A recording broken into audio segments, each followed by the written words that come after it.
ఉద్దానం ప్రజల ఎలవేల్పుగా కొలిచే వల్లభ నారాయణ స్వామి డోలోత్సవాలను దేవాదాయ శాఖ ఆధ్వర్యంలో అంగరంగ వైభవంగా నిర్వహించారు.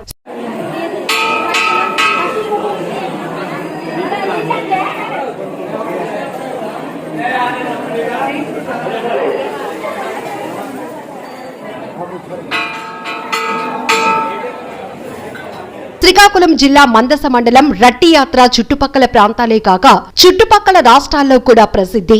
లక్షలాది మంది భక్తులు తరలివచ్చే డోలోత్సవాలలో పాల్గొనటం విశేషం. దేవాదాయ శాఖ కార్యనిర్వహణాధికారి ప్రభాకర్ మీడియాకు తెలిపారు. కార్యనిర్వహణాధికారి శ్రీ వల్లభనారాయణ స్వామి దేవస్థానం రట్టి డోలోత్సవం సందర్భంగా 22 తేదీ నుండి 25 తేదీ వరకు డోలోత్సవం జరుగుతుంది.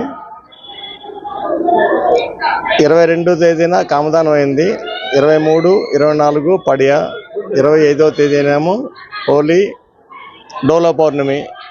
ఆ సందర్భంగా చుట్టుపక్కల గ్రామాల నుండి ఇతర రాష్ట్రాల నుండి వేలాది మంది భక్తులు స్వామివారిని దర్శనం చేసి సముద్ర స్నానం ఆచరిస్తారు.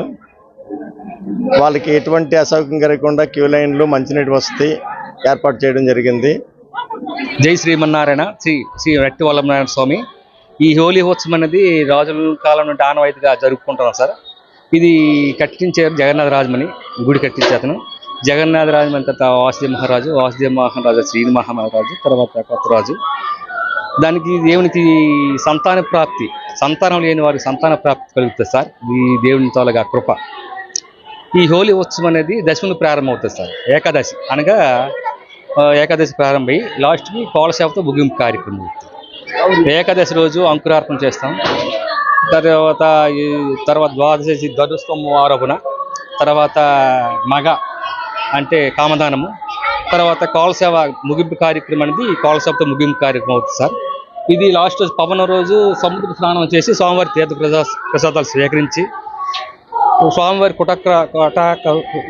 కటాకరుషాలతో భక్తులు వచ్చి ఈ స్వామివారి దర్శించుకొని ఎంతమంది భక్తులు ఇది ఇంచుమించు 50,000 వస్తారు సార్.